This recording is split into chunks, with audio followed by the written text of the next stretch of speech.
This is Talk It Out, the Women's Agenda podcast.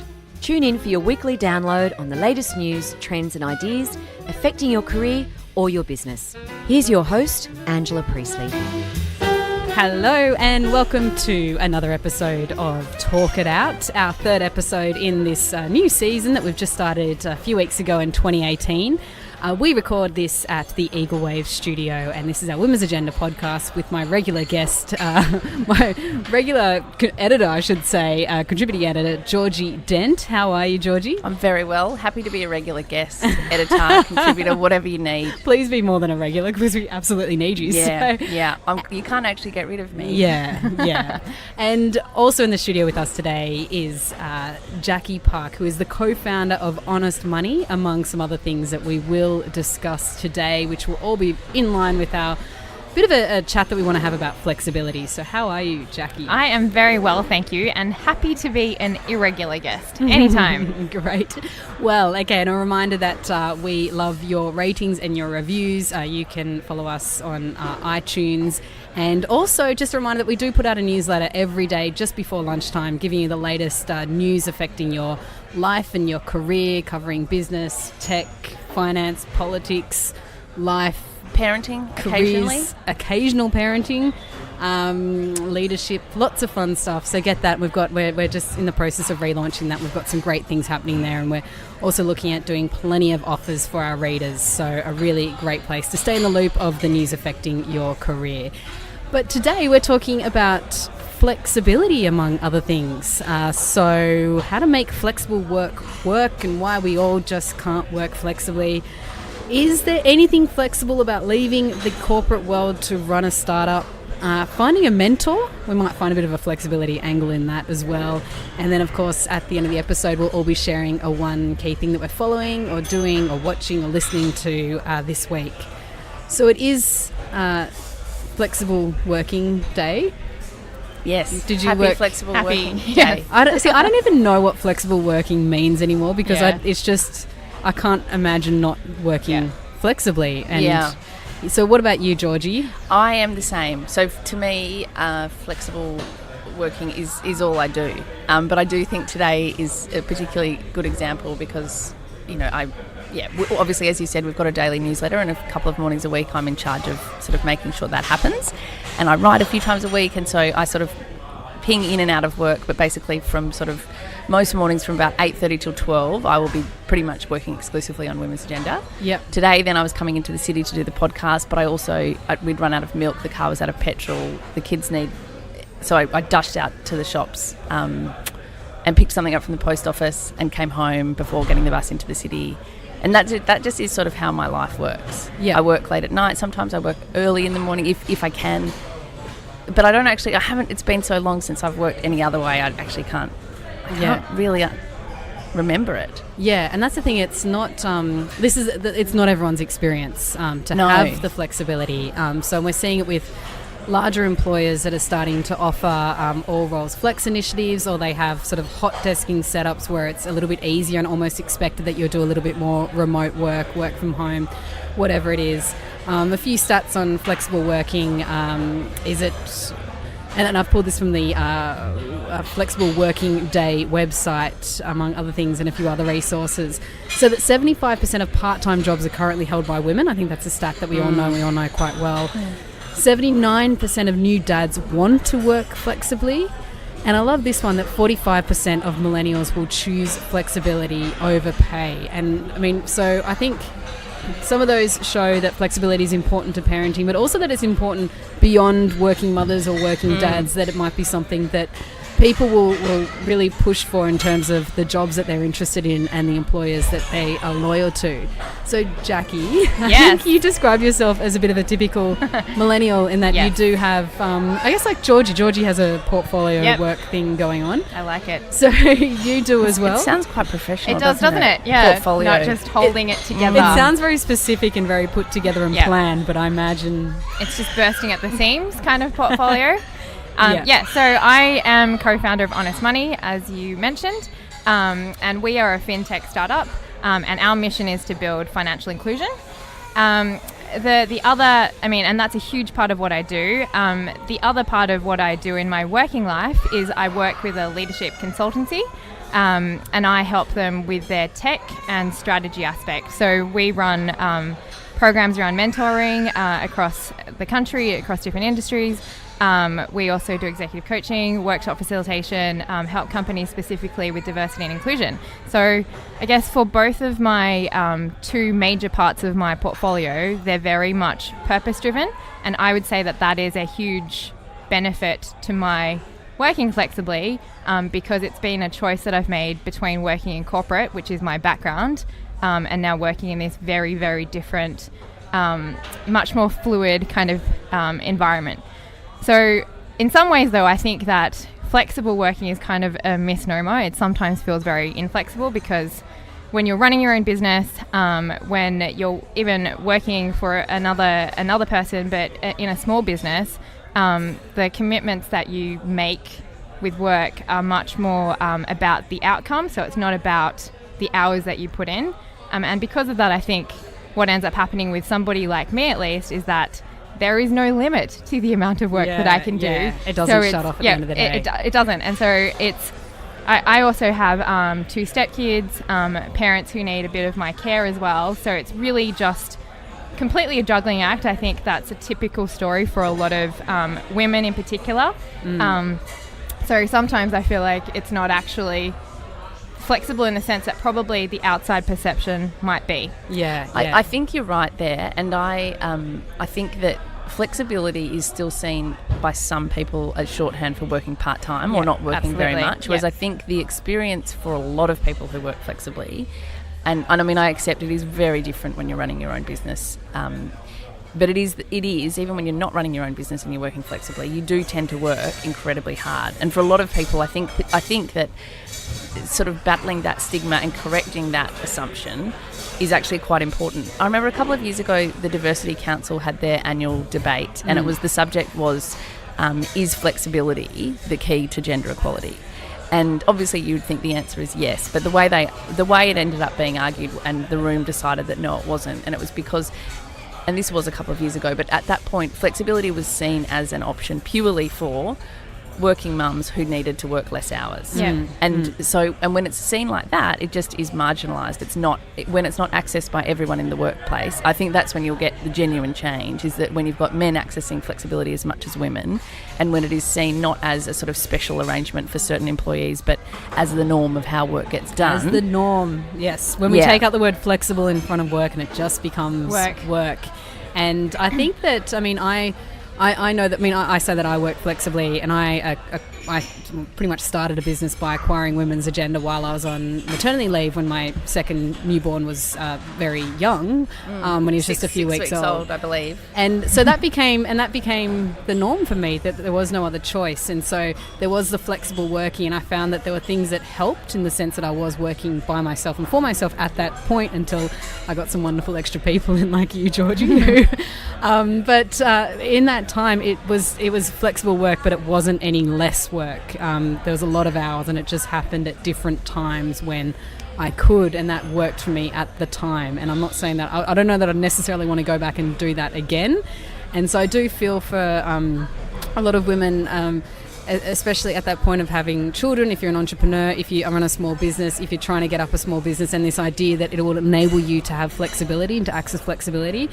It depends what flexibility means. If it means less hours, then I think go and find something else to do, or look at consulting or freelancing or something away from actually building a business. And so, but in saying that, I do feel that there's been a lot of progress among really large employers, and we could probably name some of the better ones in this regard, but where we've seen this push to all roles flex, so that idea that the position is flexible from the outset, rather than something that people necessarily have to go and ask for. And also just the shift in the way we are working and the setup of offices, which mean that it's not so clear, or you don't necessarily demonstrate your value or what you're putting into a role by sitting at your desk and showing yourself, because often there's nowhere to sit when it comes to some of these more co-working arrangements that have been set up, or flexi desk or hot desking arrangements that have been set up in a lot of different organisations.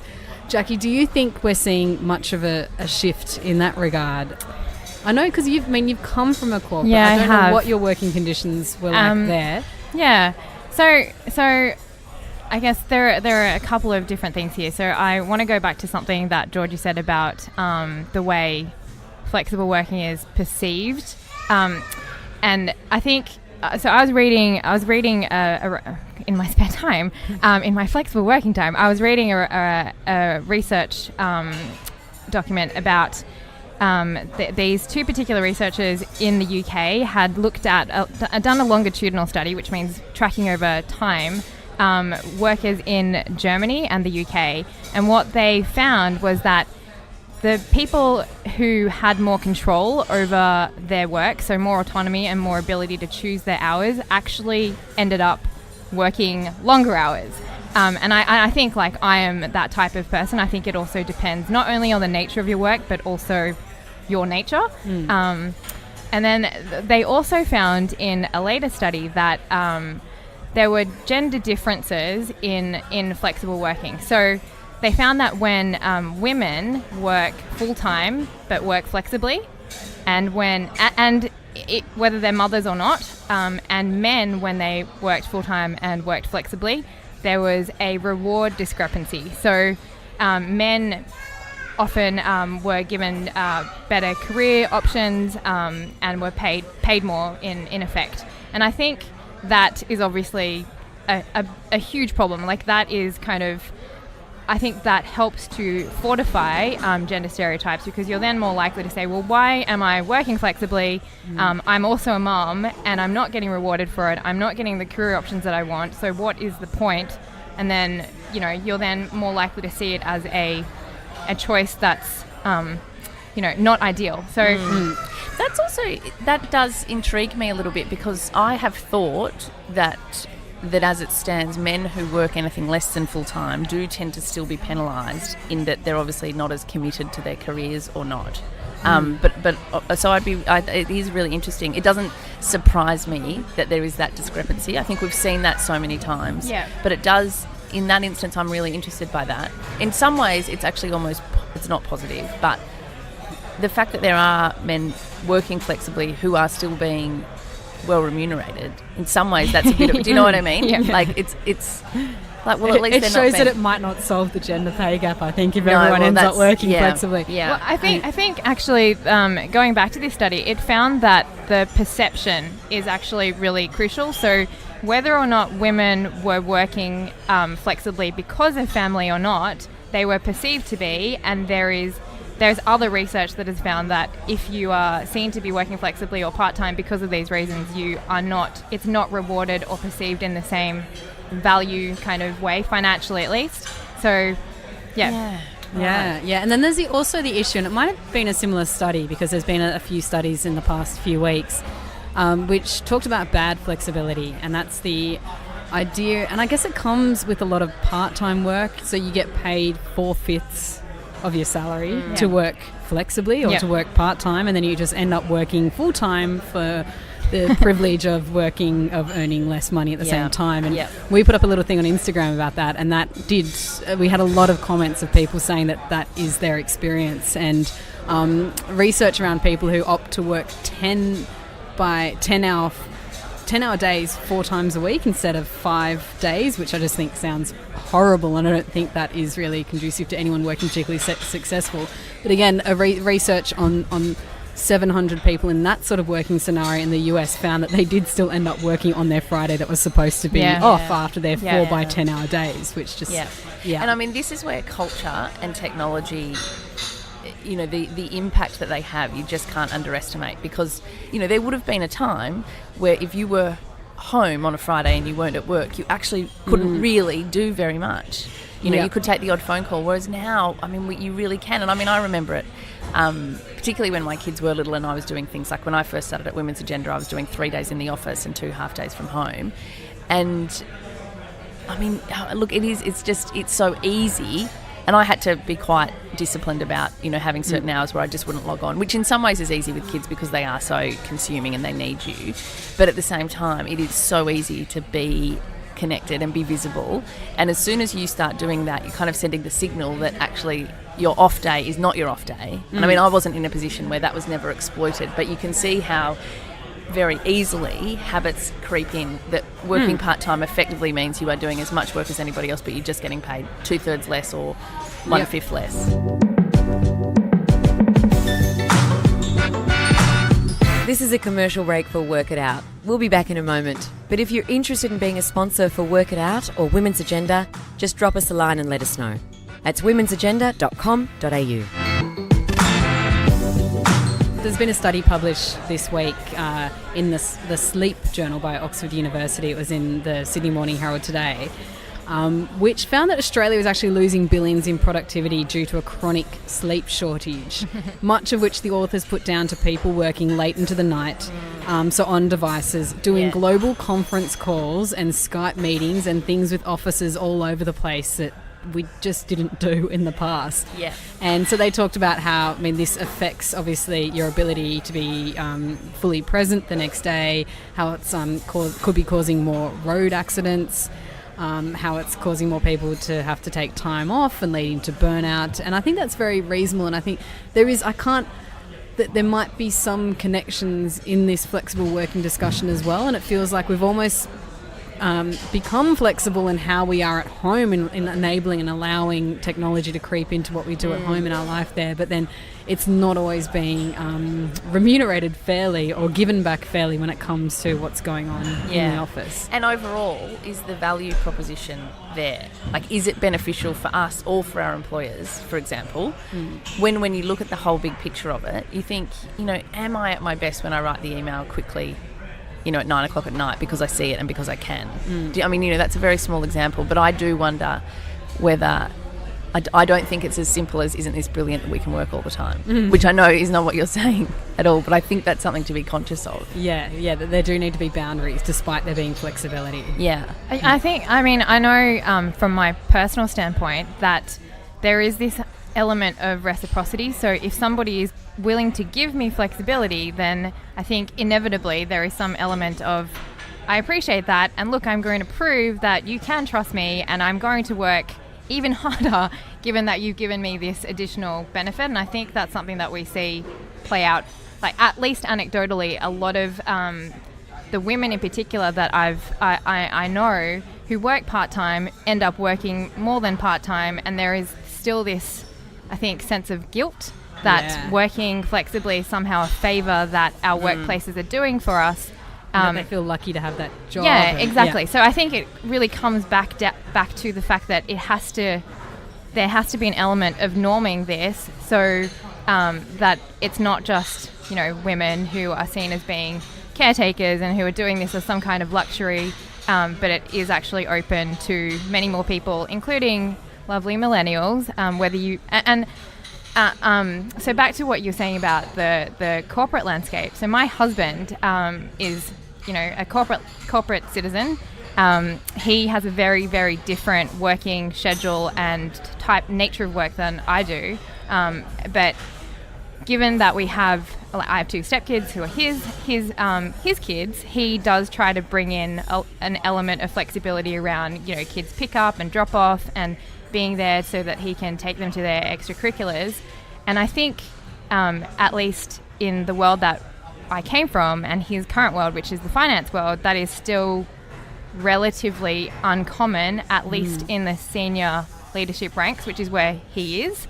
And so he really makes an effort to make it visible, to say, so people know that they can't book a meeting into his calendar after a certain time, like school pickup time on particular days. And he tries to talk about it, and I think this is what we need much, much more of.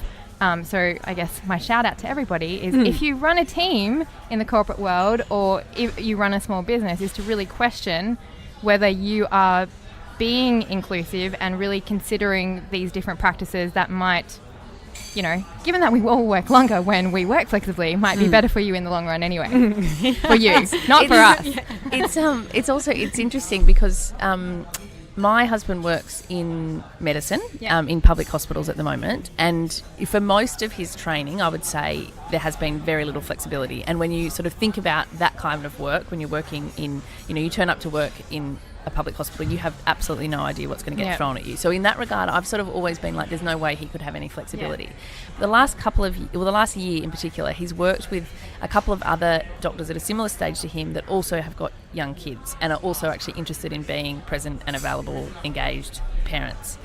And it's made a huge difference because he actually does, I would say, over the last 12 months has had something far more resembling flexible work because there's an on-call roster, you're not on call every single night. But when you work with someone who's in a similar mentality to you, if you say, on Thursday this is happening for my child at school and I really want to be there, at 3 o'clock, then that happens because it's reciprocated. Yeah. But again, it comes down to the relationships.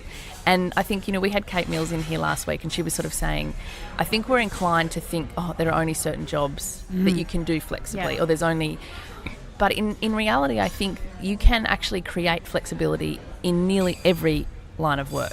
Maybe not flexibility for every single day for the whole day, and that's the same in our line of work. For something like this, and you and I physically have to be in the city. And it's but a good half an hour that we've got half an hour of contact hours. But it's like the thing with the newsletter I work flexibly in terms of how I figure out all of my other commitments. But there's still a deadline at the end of the day. There's still a deadline every single day, at lunchtime. And so, flexibility is not about having no accountability. Anyway, I think that it's possible to. And I think Kate, and go back and listen to the conversation with Kate because she is just a really interesting and amazing, just intelligent human being who has some really good common sense ideas. But she did make the point about that idea of, maybe it comes down to managers having to rethink how they are measuring outputs because it's very easy and it's almost quite lazy to believe that time is the only way to measure if somebody is successful in their role or if somebody is successfully completing what's required of them. So it requires a huge cultural shift, which just shouldn't be beyond our shared capacity to do so. So I might move on to another topic. We might keep this one to a quick one and expand on it another week because it is a big one. And I wanted to talk a little bit about mentoring. And I think we've all had mentors here at different points. But Jackie, I think this is a space that you're now working on in. So maybe talk us through that in terms of, I guess there's different forms of mentors. And it sounds like what you're doing is more of a formal sort of mentoring arrangement. And how do people, what does that mean and how does it differ? Should you have informal mentors and formal mentors? How do you go about it? What does it mean for somebody in that kind of relationship? Yeah, okay. So one part of my portfolio career is that I work with this leadership consultancy. It's called Serendis, and we actually run the mentoring programs for women in banking and finance, the property council, drinks industry, moving into medical research. So we really get a great cross-section of the different types of leaders that are out there.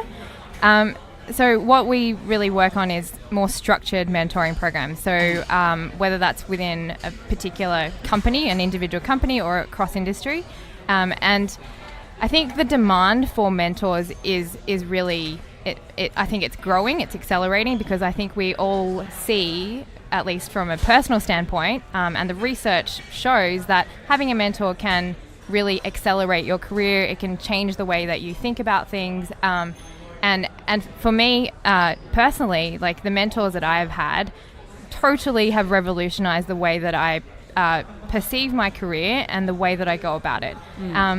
So the work that I'm doing specifically is around a tech platform for mentoring, and what we are enabling is the kind of matching between a mentor and a mentee, but also managing that relationship between mentor and mentee to ensure that it's structured, it's full of momentum, and it's beneficial for both parties. Because I don't know about you, but I have been part of mentoring programs where I've had mentors where it's actually just a kind of meandering coffee conversation, series of coffees, doesn't really go anywhere.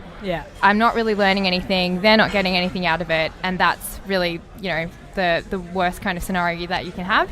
So we're really trying to completely revolutionize that. Have you had a structured mentoring relationship, Georgie? No, I've never had a formal mentoring relationship, but I think pretty much every boss I've ever had, I would still be in communication with now at different points, you know, and I turn to them sort of for advice at certain points, and I would catch up with them fairly regularly, well, not fairly regularly, but I think, and also, I mean, I think in our line of work, Ange and I are very fortunate that we've met a lot of incredible women. That's, you know, a part of our job, which is incredibly lucky. And so I think that over the last 5 years, I've probably cultivated a network of women who I've called on at different points for sort of guidance and advice on. But I've never actually had a formal mentoring relationship. And I suppose the thing that I've noticed with the people that I have relationships with, it's a very human thing. Like, it's someone that I've connected with. You know, Kate Mills was my boss for a couple of years, and she's someone I respect enormously. But when we work together, we just got along really well. And so it's not difficult to have a relationship there. Do you know what I mean? I think you do need a level of chemistry to make it successful. To make it work long after the fact. And level of chemistry, level of trust, I guess, as well. And I think also there's a lot that you can do on just across social media in terms of building that network. I mean, we say that we are in a line of work where we do happen to meet a lot of women, which is great, but I think there's other ways that people can be in that without having to physically be out there networking with people. You can do that online, you can do it through LinkedIn, you can engage in different circles and different things on Twitter. There are great communities of women out there and different places that you can go to try and find people in your sphere or who have common interests or in your industry, whatever it is. And just start communicating with them, and over time you'll build that chemistry possibly without ever having to necessarily work with them. So I think what you're saying is absolutely, like, the bottom line is that you do have to have that relationship, because a really beneficial mentorship entails complete trust on both sides. So, whether you work in the same industry or company or different industries, there's a level of trust that you need to have in order to make yourself vulnerable in many senses, to be able to learn in the way that you need to. So I think, and I think that's what's really difficult about finding a mentor. You can't predict whether or not you'll get along with them in the way that you need to for a successful mentorship. And I think, well, at least in the work that we do at Serendus, it is a lot about finding out the different aspects of each individual, whether they're not only their professional history but also their personalities and how they might get along. And I think that's something that historically they've been really successful at doing, but it's not something that you can kind of, it's not just an easy formula or an algorithm to create. And I found that in my career too. Some people that I thought would be great mentors, you actually end up catching up with, and there is zero chemistry, and it's just crickets, and it's a waste of time. So I think it actually does help to go and network and find these people in person. And I think the other thing for me is that to not only go to people that you might think you're going to learn from, so having really different perspectives and a different, like, whether it's about totally different career path, or if you guys are working more closely with women, maybe sometimes men, and there are different things that different people bring, like, and I've always had a series of mentors that aren't always with me for the last 5 years. It's kind of, they change, and so the people you learn from, you learn different things from, and you can have a kind of finite period and then move on. All right, so we might get to our one thing that we're talking about this week. Georgie, I kind of cut yours off last week. So I know, so I've got it this week. You were so disappointed. I know, but I said I could save it for this week. I mean, obviously, the one thing I'm talking about is I just wish we could talk more about Barnaby Joyce. I just want more paid interviews. I want more information about every aspect of his personal life. No, I certainly don't want that. We have all had more than enough, more than we ever needed. My one thing is The Good Fight. Oh my God, television I love series. It is. Oh my gosh, I can't believe. Yes. Was that going to be your one thing as well? No, it's not. But I've been saving up season 2. I can't wait. Well, I'm really sad because we have, as of last night, finished season 2. No. So it is. If you don't know, it's a spin-off show from The Good Wife, which was this. It was. I think it had actually 7 seasons, and it was really popular This is completely, it's got a couple of the same characters, but it's a standalone. You don't need to have seen The Good Wife to watch it. And it's just amazing television. So get involved. I love it. I Great really writing. love it. Great also, acting. one of the lead actresses is in her late 60s, I'd say. Oh, I love her. And she is just amazing. It's a very different portrayal of characters, I think, than what you get on a regular law drama TV show. I actually look at her and I think, if I could just be her, I would have it made. Also, her outfits. Yeah, her outfits are outstanding. The necklaces, the I'm chunky going to go and necklaces. watch she's, this. Okay. But it's also actually, I mean, a it's mentor amazing. through the screen. Yeah, that's right. Like, one of the episodes I just watched, it had something that was happening in May 2018. Yeah. And it's like, it's really up to date, and it's got a lot, it's really interesting American politics as well. So anyway, that's my Great. one thing. Get involved. Okay, so Jackie. Right. Well, I can't compete with that. So I have just finished reading a book. So I've just come back from holiday. One of the many luxuries of holidays is for me to read. It's a book called Pachinko by a Korean-American author, Min Jin Lee. And my background is Korean, and I think I've maybe read 2 other pieces of published works by somebody who's got a similar cultural background for me, and it covers the history of her of a family. So it's written from a female narrative perspective, and it follows a family from 1900 in Korea, which, if you didn't know, because why would you, unless you're from the diaspora, is that Korea was annexed, colonized by the Japanese from 1900 to 1945, and then it follows through to that family moving to Japan and their experience of being alienated in Japan, and then bringing in elements of other immigrants in the US. And it was a really interesting story for me to because there were so many things that I could relate to from my family, from the strong women in my family history, and then the kind of, I think it's always so interesting to look at women's stories from a perspective that I'm not accustomed to. So I was born and raised here, so I'm very accustomed to a Western view of things.